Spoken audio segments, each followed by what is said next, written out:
सात सात नमो हरिहन्तां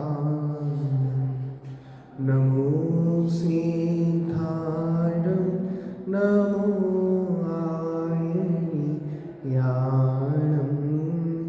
नमो अच्छायां नमो लोहि सर्वसारूणं मङ्गलं भगवान् वीरो मङ्गलं गौतमो वणि मङ्गलं कुन्दकुन्दार्यो जैन धर्मोऽस्तु मङ्गलं जैन धर्मोऽस्तु मङ्गलम्। हमारी चर्चा आचार्य बादीप सिंह सूरीकर श्री छत्र चूड़ामणि ग्रंथ पर चल रही है, जिसमें हमने देखा है कि जीवंदर कुमार के 4 विवाह संपन्न हो चुके हैं। तो जीवंदर कुमार की पहली पत्नी का नाम था गंधर्वदत्ता, दूसरी पत्नी का नाम था गुणमाला, तीसरी पत्नी का नाम था पद्मा और चौथी पत्नी का नाम था क्षेमश्री। तो अब वो क्षेमश्री से विवाह करने के उपरांत उसको बिना बताई उस नगर से निकल जाते हैं। उसके पिता बहुत ढूंढने का प्रयास करते हैं पर जीवंदर कुमार उनको नहीं मिलते। रास्ते में जाते हैं वो सारे आभूषण अपने दान दे देते हैं। तभी क्या होता है, एक कृषक खेती करने वाला किसान उनके पास आता है। तो किसान को योग्य व्यक्ति देखकर, पात्र जीव देखकर उपदेश देते हैं कि सुनो, खेती करने में सुख नहीं है, वो तो महाहिंसा का स्थान है। ऐसे ही चाहे 60 कर्म हो, असी मसी कृषि शिल्प कला वाणिज्य, सभी दुख रूप हैं और आत्मा से उत्पन्न सुख ही वास्तविकता में सच्चा सुख है। भेद विज्ञान की बातें सब उसको बता रहे हैं, समझा रहे हैं। वो यहाँ पे अब अपना प्रकरण चल रहा है। अब उसी किसान को आगे समझाते हैं। देखिए 18वां चरण। स्वं सत्वेन तथा परचन परत्वेन च तत्परं परित्यागै मतिं कुर्या कारहरण्यै किमस्तरै। इसीलिए आत्मा को आत्मपने से और आत्मा से भिन्न शरीर को भिन्न पने से देखते हुए पर वस्तु के त्याग में बुद्धि को कर और दूसरे नष्ट होने वाले कार्यों से क्या लाभ है। कितना अच्छा संबोधन दे रहे हैं कि आत्मा को कैसे जानो, अपने पने से, और पर को पराय रूप से। पंडित डोडामल जी ने बड़ा सुंदर वाक्य लिखा मोक्षार्थ का समय। प्रथम तो दुख दूर करने का उपाय आपा पर का श्रद्धान होना चाहिए। किसका? आपा पर का। तो दादा इसका अर्थ करते हैं आपा पर का मतलब क्या है? अपने में अपनेपन का और पर में परायपन का। आपा पर का मतलब समझाया? अपने में अपनेपन का और पर द्रव्यों में परायपन का। ये पर है शरीर, ये मेरा नहीं, इसमें परायपन का श्रद्धान हो और अपने में अपने रूप श्रद्धान हो। देखो, इसलिए हे कृषक, तुम ज्ञान दर्शन स्वरूप अपने आत्म तत्व को ही स्वीकार करो। निज आत्म तत्व से भिन्न शरीर आदि मतलब शरीर, स्त्री, पुत्र, मकान, जितने सब 9 कर्म है वो सब पर रूप से स्वीकार करते हुए पर वस्तु के त्याग का निर्णय करो। क्योंकि पहले हमें निर्णय तो होना चाहिए ये वस्तु मेरी नहीं है। जब ये निर्णय हो जाएगा ये वस्तु मेरी नहीं है तो अपने आप पर वस्तु छूट जाएगी। दिक्कत ये है, हम पर वस्तु को छोड़ना तो चाहते हैं पर उसमें परत्व बुद्धि नहीं छोड़ना चाहते। जब लगने लगेगा कपड़ा मेरा नहीं है तो अपने आप छूटेगा और निर्गंत अवस्था आएगी। जब लगने लगेगा परिग्रह मेरा नहीं है तो परिग्रह एक बार अवस्था आएगी, परिग्रह छूट जाएगा। हम पर वस्तु को छोड़ना तो चाहते हैं पर वस्तु में परत्व बुद्धि नहीं करना चाहते। पहले निर्णय करो। आचार्य देव कहते हैं ये तुम्हारा है कि नहीं। पता है 24 प्रकार के परिग्रह होते हैं विपिन भैया। 14 अंतरंग और 10 बहिरंग। इन 14 अंतरंग परिग्रह में पता है सबसे पहला परिग्रह क्या है? ना घर है, ना मकान है, न नौकर है, न चाकर है, न सोना है, न चांदी है। श्रुत। सबसे पहले कौन सा है? मिथ्यात्व। पहले तुम नक्की तो करो कि परवस्तु तुम्हारी है कि नहीं है। छोड़ोगे छूट जाएगी वो तो, लेकिन पहले निर्णय करो ये परवस्तु मेरी नहीं है, छूटेगी, फिर नियम से छूटेगी। इसलिए परवस्तु के त्याग का निर्णय करो। परवस्तु के संबंध से कभी भी आत्मा का हित नहीं हो सकता। चलिए अब और समझाते हैं उसको। त्यागी धर्मात्माओं के दो भेद होते हैं। परह त्याग कृतो ज्ञेया सहनागारा अगारिणा गात्र मात्र धना पूर्वे सर्व सावध वर्जिता। पर वस्तु के त्याग करने वाले एक अनगार अर्थात मुनिराज और दूसरे ग्रस्त श्रावक जानने चाहिए। प्रथम मुनि संपूर्ण पापों से रहित शरीर मात्र परिग्रह रखने वाले होते हैं, अर्थात शरीर को छोड़कर उनके दूसरा कोई परिग्रह नहीं होता। हमारे जैन धर्म में दो प्रकार के धर्म बताए हैं। कितने प्रकार के? दो प्रकार के। एक गृहस्थ धर्म और एक मुनि धर्म। कितने धर्म बताए? दो। एक गृहस्थ धर्म और एक मुनि धर्म। आपको पता है श्रावकों का, एक गृहस्थों का दूसरा नाम है सागार। क्या है? सागार। और मुनिराजों का नाम है अनगार। आपको पता है मुनिराज को अनगार क्यों कहते हैं? गार का आगार का मतलब होता है घर, तो अनगार जो घर में नहीं रहते उनको कहते हैं मुनिराज, और आगार का मतलब घर है। सागार जो घर में रहते हैं उन्हें क्या कहते हैं? सागार। श्रावकों का दूसरा नाम है सागार। क्या है विपिन भैया? सागार। और मुनिराजों का दूसरा नाम अनगार। अनगार का मतलब जो घर में नहीं रहते, जिनने घर को छोड़ दिया है। और सागार मतलब जो घर में रहता। और अच्छी बात बताऊं, जो घर में रहता तो है पर घर में नहीं रहता। क्या कहा? घर में रहते हुए भी घर से विरक्त रहता है, उसका नाम सागार है। बोलो। तो सागार ऐसे श्रावक। तो दो भेद है। एक पंडित आशा दर्जी हुए जो बहुत बड़े विद्वान थे, उन आशा दर्जी ने दो ग्रंथ लिखे हैं। विपिन भैया सुनो, दो ग्रंथ लिखे। एक का नाम है सागार धर्मामृत। कौन सा? सागार। और एक का नाम है अनगार धर्मामृत। अब बताओ सागार धर्मामृत में किसकी चर्चा होगी? श्रावकों की। और अनगार धर्मामृत में मुनिराजों की। बहुत अच्छे अच्छे ग्रंथ हैं, पढ़ना चाहिए। पर वस्तु का त्याग करने वाले के दो भेद होते हैं। पहले मुनिराज और दूसरे श्रावक। जो समस्त पापों और परिग्रह से रहित होते हैं वे मुनिराज हैं। मुनिराज ने सारे परिग्रह को छोड़ दिया है, 2400 प्रकार के परिग्रह से रहित हैं, वो मुनिराज हैं। उनके पास शरीर के अतिरिक्त बाह्य परिग्रह नहीं होता। बताओ मुनिराज के पास क्या परिग्रह है? कोई परिग्रह नहीं है, सिर्फ ओनली क्या बचा है? शरीर। शरीर को भी परिग्रह गिनते हैं, पर ये है उसको छोड़ नहीं पाते। जब तक सिद्ध अवस्था नहीं आएगी तब तक शरीर नहीं छूटता। हमको लगता है मरण में शरीर छूटता है। बताओ मृत्यु होती है शरीर छूटता है कि नहीं छूटता? अरे मृत्यु के समय दो शरीर तो लगे ही हैं, तेजस और कारमांड शरीर। अनादि संबंधे चा तत्वार सूत्र में उमा स्वामी कहते हैं इनका तो अनादि से संबंध है। किसका? तेजस का और कारमांड शरीर का अनादि से संबंध है जीव के साथ। कब से है? अनादि से। और कब तक रहेंगे? जब तक सिद्ध अवस्था नहीं आएगी तब तक रहेंगे। तो ये तो अनादि से, ये कभी नहीं छूटते। और अगर मृत्यु होती है मनुष्य की तो एक शरीर छूटता है, वो भी कुछ समय के लिए, औदारिक शरीर। कौन सा शरीर? जो दिख रहा है। तो सचमुच मुनिराज के पास तो कोई परिग्रह नहीं है। और जैन मुनिराज की पहचान ही यही होती है जो अपने पास परिग्रह रखते ही नहीं है। लेकिन क्या है, एक मजबूरी में शरीर है ही, लेकिन उसको भी किसके कोते में डालते हैं?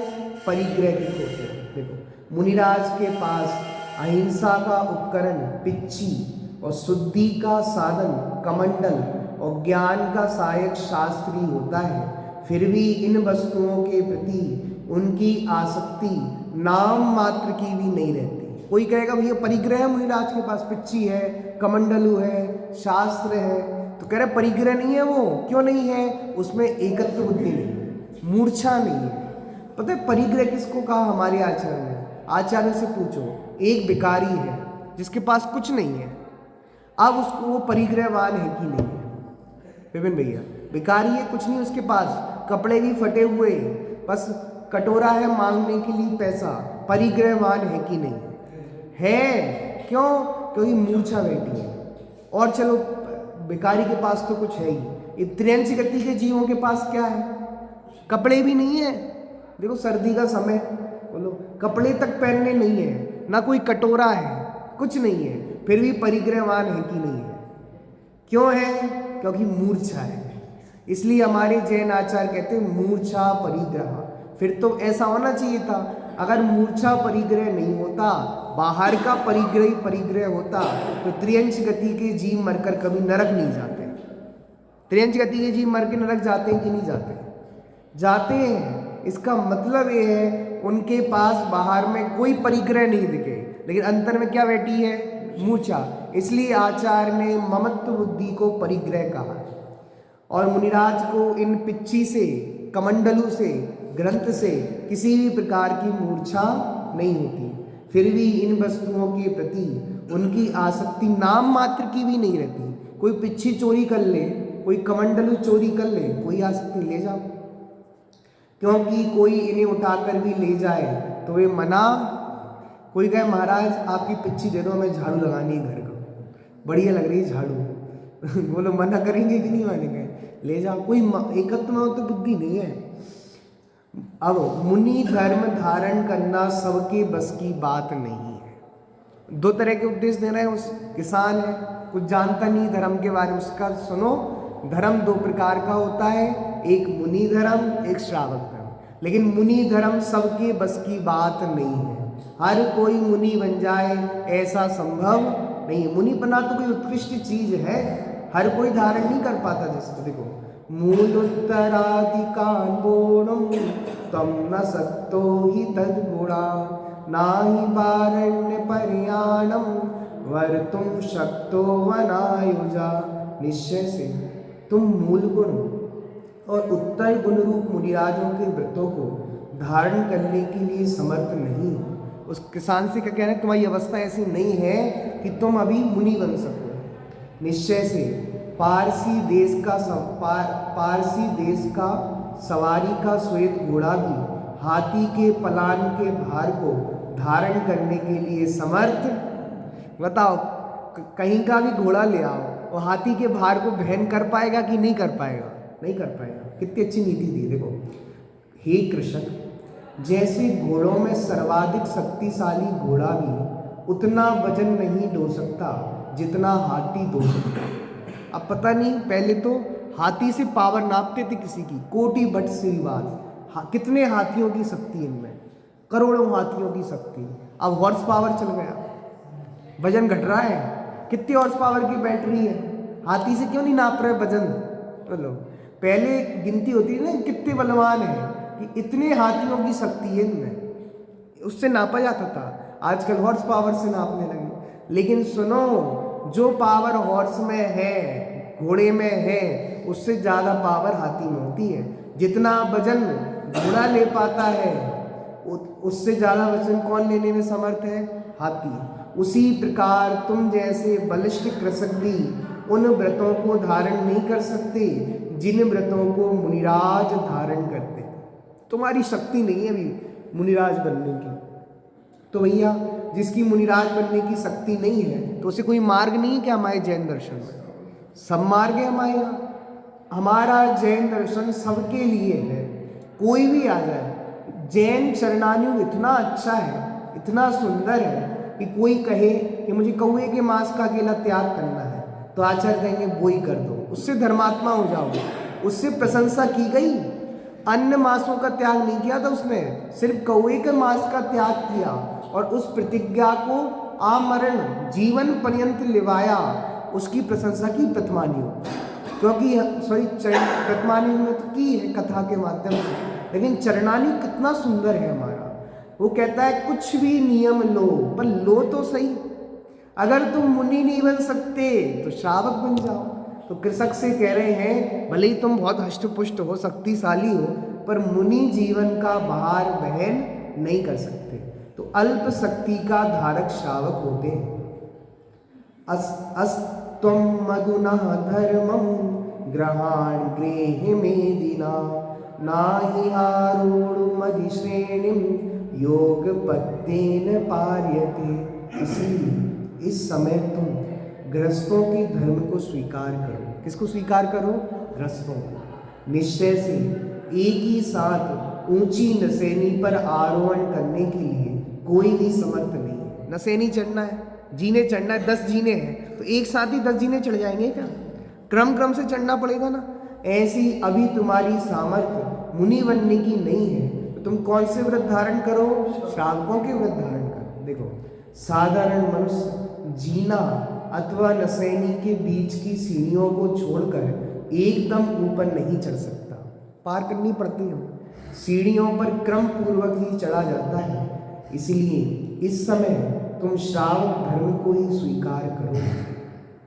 आचार्य कुंद आदि महासामर्थ्यशाली पुरुषों ने अपने जीवन में प्रथम श्रावक धर्म को स्वीकार किए बिना ही सीधे दिगंबर साधु जीवन को स्वीकार किया था। ऐसा सामर्थ्य साधारण जीवों में नहीं होता। बताओ, कुंद आचार्य ने कितने वर्ष में दीक्षा ले ली? 11 वर्ष की उम्र में। जिनसेन आचार्य ने 8 वर्ष की उम्र में दीक्षा ले ली। विपिन भैया कपड़े नहीं पहने कभी, बचपन था, छोटे बच्चे कहाँ कपड़े पहनते थे? पहले मिट्टी में खेलते थे ऐसे ही नंगे। तो ऐसे ही उन्होंने 8 वर्ष की उम्र तक कभी कपड़े पहने नहीं, और 8 वर्ष की उम्र में जैनेश्वरी दीक्षा ले ली तो जीवन पर्यंत कपड़े नहीं पहने।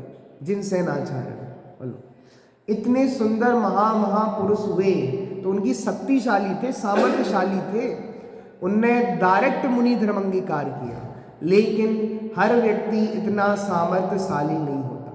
मैंने आपसे कहा था, कुंद आचार्य जैसे आचार्य मिलना जिनने 11 वर्ष की उम्र में दीक्षा ले ली आसान नहीं है। ऐसे कोई तीर्थंकर के जीव ढूंढ के बताओ जिनने 11 वर्ष की उम्र में दीक्षा ली हो। तीर्थंकर तक के जीव नहीं है। मैं किसी की अपन तुलना नहीं कर रहे हैं, लेकिन तीर्थंकरों में भी किन्हीं तीर्थंकर ने 11 वर्ष की उम्र में दीक्षा नहीं ली, और कुंद आचार्य ने 11 वर्ष की उम्र में दीक्षा ले ली थी। बहुत शक्तिशाली थे। तीर्थंकर तो होते ही हैं शक्तिशाली, पुण्यशाली जी, धर्मात्मा, लेकिन ये भी कम नहीं थे 11 वर्ष की उम्र में। और जिनसेन आचार्य तो 8 वर्ष की उम्र में दीक्षा ले ली, तो बहुत सामर्थ्यशाली पुरुष थे। ऐसे सामर्थ्य साधारण जीवों में नहीं होता, अतः उन्हें तो प्रथम अनुव्रतों का स्वीकार करना लाभप्रद होता है।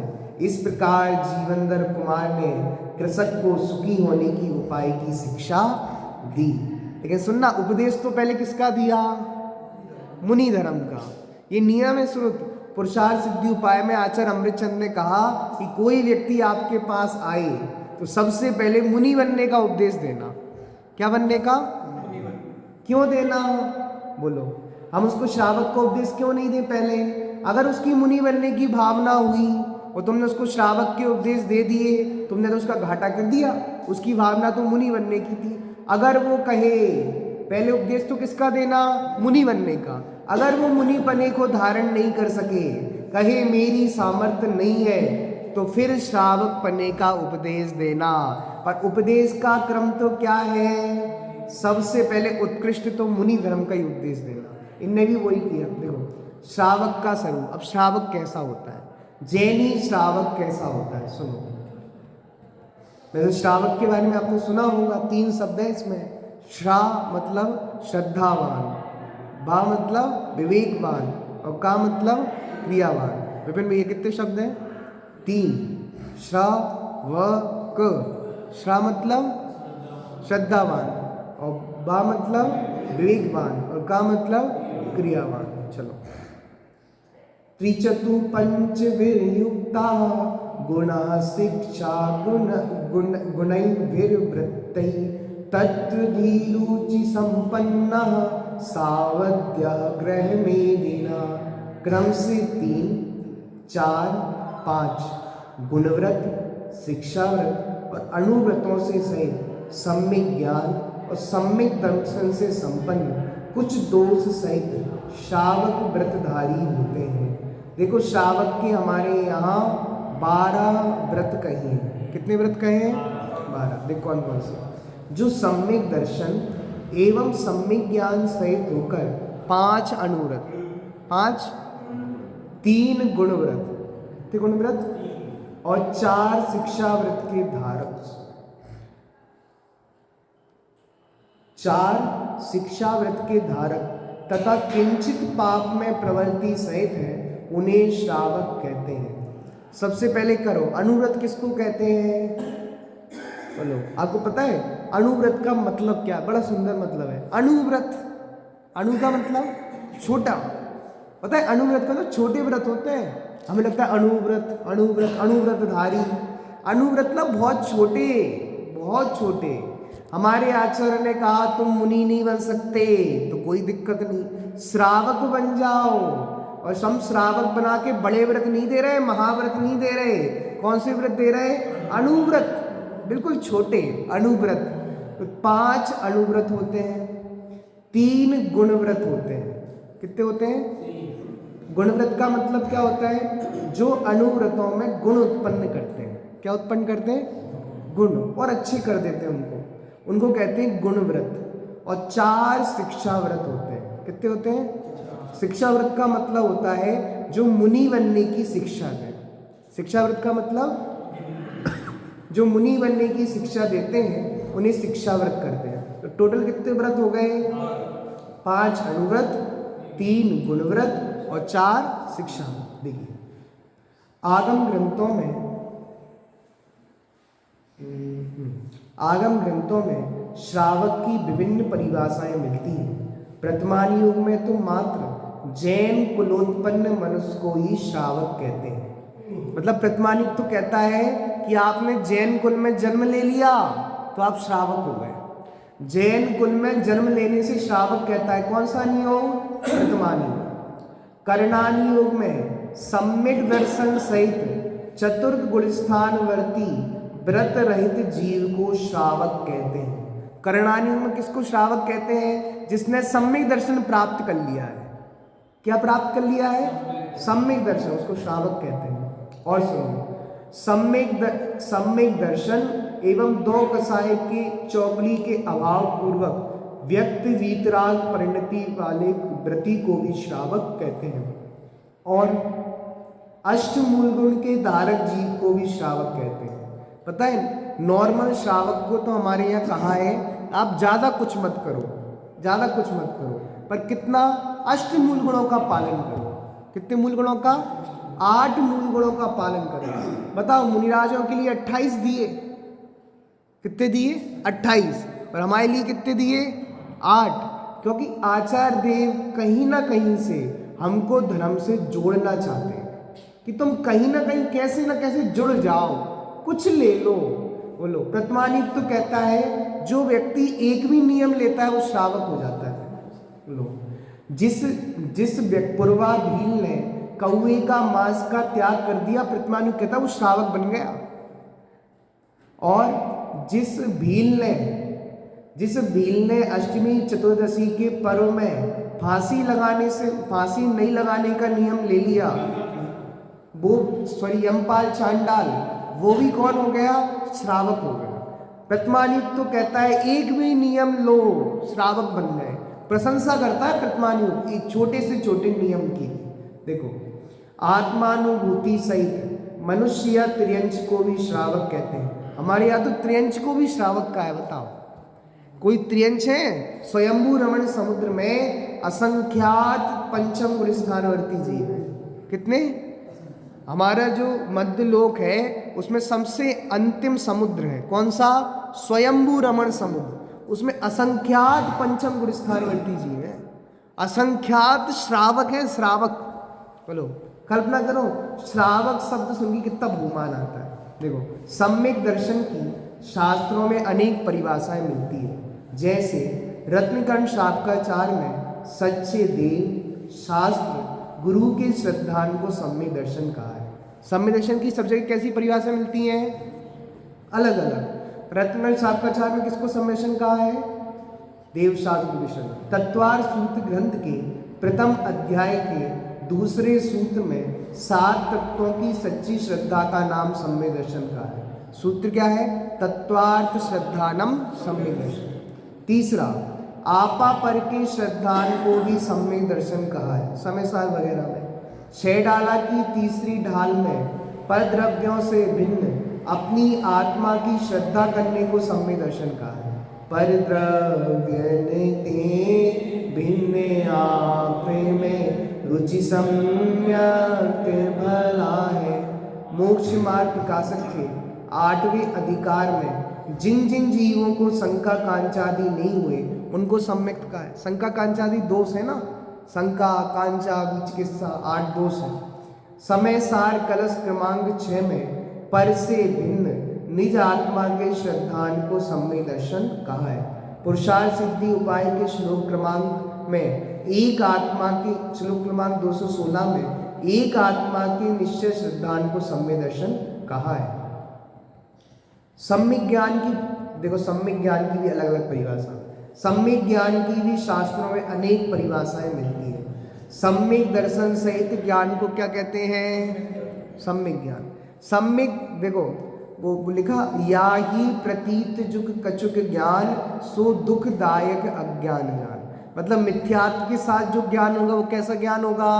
मिथ्या ज्ञान। और सम्यक के साथ जो ज्ञान होगा सो सम्यक ज्ञान। वस्तु के यथार्थ ज्ञान को सम्यक ज्ञान कहा। जीवादि 7 तत्वों की वस्तु स्थिति जानने को सम्यक ज्ञान कहा। वर्तमान युग के शास्त्रों में स्थूल दृष्टि से जैन शास्त्रों के जानने को भी सम्यक ज्ञान कहा है। पता है, हम स्वाध्याय कर रहे हैं, सम्यक ज्ञान है। जिनवाणी को पढ़ना सम्यक ज्ञान है। संशय आदि रहित तत्व ज्ञान को भी सम्यक ज्ञान कहा। 3 दोषों से रहित होता है सम्यक ज्ञान, संशय, विपर्य और अनग्रसर। इन 3 दोषों से रहित सम्यक ज्ञान कहा।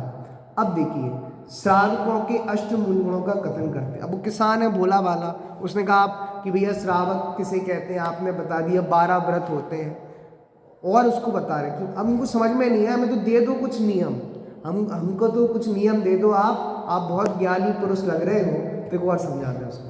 अहिंसा सत्यमस्तेयम स्व स्त्री मित वस्तु ग्रहो मध्यमास मधु त्याग तेषां मूल गुणाष्टकम। उन ग्रस्त पुरुषों के मध्य त्याग, मांस त्याग, मधु त्याग, कितनी चीज?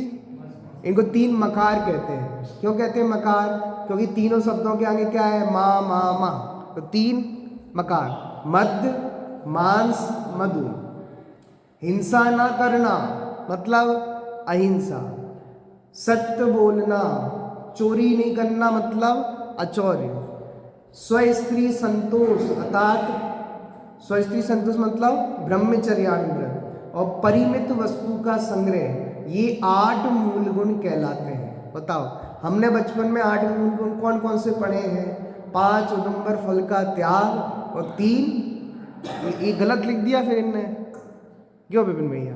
यही पढ़े ना हमने बालकोद वगैरह भाग में श्रावकों के अष्टमूल गुण वाला चैप्टर है। बताओ, श्रावकों के 8 मूल गुण कौन कौन से? 5 उदुम्बर फल का त्याग और 3 मकार का त्याग। ये श्रावक के कितने मूल गुण हो गए? 8। तो 5 मकार कौन कौन से थे? बड़ का फल, पीपल का फल, उमर, कटुम्बर, पाकर और मध्य, मांस और मधु, यही पढ़े थे। लेकिन यहाँ कौन कौन से 8 मूल गुण कह रहे हैं? 5 अनुव्रतों का पालन और 3 मकार का त्याग। चेंज कहाँ हुआ है? चेंज कहाँ हुआ है? 5 उदुम्बर की जगह कितने को ले लिया?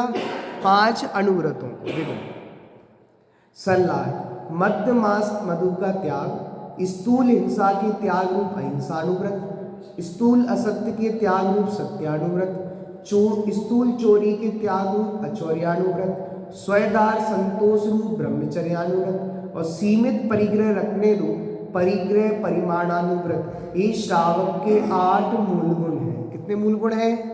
इनमें एक शब्द दिया स्थूल रूप से। क्या शब्द दिया है? स्थूल का मतलब इनको स्थूल रूप से त्याग होता है अनुव्रत में। स्थूल और सूक्ष्म रूप से त्याग तो मुनिराजों को होता है दोनों प्रकार से, लेकिन श्रावक के जीव में स्थूल रूप से त्याग तो होता है पर सूक्ष्म त्याग नहीं कर पाता। जैसे पहला कौन सा व्रत है? अहिंसानुव्रत। कौन सा है? अब अहिंसाणुव्रत का मतलब क्या है कि श्रावक के जीवन में वह त्रस हिंसा को तो छोड़ता है, लेकिन स्थावर जीवों की हिंसा तो होती है। घर में रहोगे तो भोजन बनाना है, घर में रहना है तो और कुछ क्रियाएं करनी है, पर एक इंद्रिय आदि जीवों की हिंसा तो होगी। तो एक इंद्रिय जीवों की हिंसा का त्याग नहीं होता, मात्र कौन सी हिंसा का त्याग होता है? त्रस हिंसा का। 6 डाला में लिखा, त्रस हिंसा को त्याग व्रता थावर न समारे। त्रस हिंसा को त्याग व्रता थावर न सहारे। त्रस हिंसा का तो त्याग कर दिया, लेकिन व्यर्थ में स्थावर जीवों की हिंसा भी नहीं करता। अब प्रश्न एक, मूल श्लोक में तो अनुव्रतों की बात आई नहीं। मूल श्लोक में आई क्या? मातु का हिंसा नहीं करना, सत्य बोलना। आप अपने मन से ही अनुव्रत का कथन क्यों कर रहे हो? प्रश्न समझ में आया? मूल में तो लिखा है हिंसा नहीं करना, आपने अहिंसाणुव्रत कैसे नाम दे दिया उसको? देखो, श्लोक में अष्टमूल गुणों की बात आई है और श्लोक के द्वितीय पाद में स्वय स्त्री मित्र मतलब स्वय स्त्री में संतोष शब्द आया। स्वयदार संतोष का अर्थ स्पष्ट होता है। पूर्व 22 श्लोक में भी ग्रह मेदिना शब्द आया है, वह ग्रस्त का द्योतक है। इन अनेक कारणों से अहिंसानुव्रत और अनुव्रत रूपी स्पष्ट होता है। शास्त्र का अर्थ प्रकरण के अनुसार ही लगाना चाहिए, यह अपेक्षा भी शास्त्र अभ्यासी को ध्यान में रखना चाहिए। अब देखो एक और प्रश्न, 5 अनुव्रतों को मूल गुण में किस प्रकार सम्मिलित किया? 5 उदंबर फलों के त्याग को लेना चाहिए था, क्योंकि हमने तो बचपन में वो ही पढ़ा था। अब तुमने वो ही पढ़ा, तुम्हारी गलती। और जगह और कुछ भी तो लिखा था। बोलो, दादा सुनाते एक अशोक नगर में एक दादाजी थे जो परमानेंट उनकी प्रवचन सुनते थे, और कोई भी नई बात बताए तो यही कहते थे, हमने तो पढ़ी ही नहीं है, हमने तो पढ़ी ही नहीं है। अब नहीं पढ़ी तो गलती तुम्हारी है ना। तो दादा कहते थे मेरा परमानेंट उत्तर यही था कि तुमने पढ़ी नहीं तो तुम्हारी गलती है ना, तुमने पूरे शास्त्र पढ़ लिए क्या? उनका परमानेंट प्रश्न यही रहता था, ये बात तो हमने पढ़ी ही नहीं, सुनी ही नहीं। और दादा का भी परमानेंट उत्तर क्या रहता था कि भैया तुमने पूरे शास्त्र पढ़ लिए क्या? बोलो, देखो, दूसरी सदी के आचार्य समंतवत जो श्रावकाचार की प्रथम प्रणेता है, पहला श्रावकाचार कोई ग्रंथ लिखा गया तो रत्नगण श्रावकाचार है। पहला, सबसे पहला श्रावकाचार रत्नगण श्रावकाचार है। अगर और गहराई में जाना हो तो अपने अष्टपावड़ पढ़ा, अष्टपावड़ में तीसरा पावड़ था चारित्र पावड़। कौन सा पावड़? उसमें भी आचार्य कुंद ने सबसे पहले श्रावक जीवन का वर्णन किया, लेकिन एक कोई स्वतंत्र ग्रंथ श्रावक के रूप में लिखा गया है और सबसे पहला कोई ग्रंथ है तो रत्नगण श्रावकाचार है। बताओ, उससे पहले कोई श्रावक जीवन पर लिखा गया कोई एक स्वतंत्र ग्रंथ आज तक नहीं था। सबसे पहले ग्रंथ लिखा तो समंतवत। वो कमी खली कि मुनिराजों पर तो ग्रंथ है, कुंद आचार्य ने अष्टपावड़ लिख दिया, लेकिन अकेला स्वतंत्र रूप से श्रावक के जीवन के ऊपर कोई ग्रंथ नहीं है। तो खुद लिखा, मुनि होने पर भी श्रावकों के ऊपर ग्रंथ लिखा। देखो, तदनुसार 10वीं सदी के आचार्य बादीप सिंह सूरी ने भी 5 पापों के स्थूल त्याग को मूल गुण कहा है। ये बात अलग से नहीं लाए बादीप सिंह सूरी कि 5 अनुव्रतों को किसमें सम्मिलित कर लिया? किसमें सम्मिलित किया है? मूल गुण में। ये बात अपनी नहीं है, उनने अपने मन से नहीं लगाई। समंतबद्ध आचार्य ने भी यही किया है। उनसे पूछो समंतबद्ध आचार्य से जाके 8 मूल गुण कौन कौन से हैं, श्रावकों के 8 मूल गुण कौन कौन से हैं? तो समंतबद्ध आचार्य कहेंगे कि सुनो, 3 मकार का त्याग, 3 मकार का त्याग और 5 अनुव्रतों का पालन। किसका पालन? ये बताएं। फिर हमने ये सुना है कि 5 उदंबर फल का त्याग और 3 मकार का त्याग, ये कहाँ से है? हाँ, ये भी है। आचार्य पुरुषार्थ सिद्धि उपाय में ऐसा ही कहते हैं कि 5 उदंबर फल का त्याग और 3 मकार का त्याग। आप कहोगे अलग अलग कथन क्यों कर दिए? सब परिस्थिति पे डिपेंड होता है। जब आचार्य अमृतचंद आचार्य का समय आया, जिन्होंने पुरुषार्थ सिद्धि उपाय लिखा, उस समय क्या हुआ होगा? जैनी लोगों में 5 उदुम्बर फल खाने की प्रवृत्ति अधिक हो गई होगी। सब बड़का फल खा रहे होंगे, पीपल खा रहे होंगे, खबर ही नहीं थी किसी को। तो आचार्य ने कहा, सुनो, आदेश दिया, फरमान दिया, जैनी वही कहलाएगा जो 5 उदुम्बर फल का त्याग कर देगा, 3 मकार का त्याग कर देगा। बताओ, और कोई आज के समय में मूल गुण बनाए तो क्या बनाएगा? बताओ, आज के समय में जैनी वही कहलाएगा जो ज़्यादा टाइम अपना मोबाइल में बर्बाद नहीं करेगा, ज़्यादा टाइम अपना टीवी में बर्बाद नहीं करेगा। आज के 8 अष्टमूल गुण बनाओ, बोलो। होटल के भोजन का त्याग, बोलो, होटल के भोजन का त्याग। ऐसे 8 मूल गुण अब नए बनेंगे। व्हाट्सएप का त्याग, फेसबुक का त्याग, इंस्टा का त्याग, 3 मूल गुण हो गए। चौथा, बोलो, ये इनको सीमित, मतलब जैसी परिस्थिति होती है आचार्य वैसे मूल गुण बनाते हैं। बोलो, श्रावक का जीवन हर परिस्थिति के अनुसार बदलता जाता है।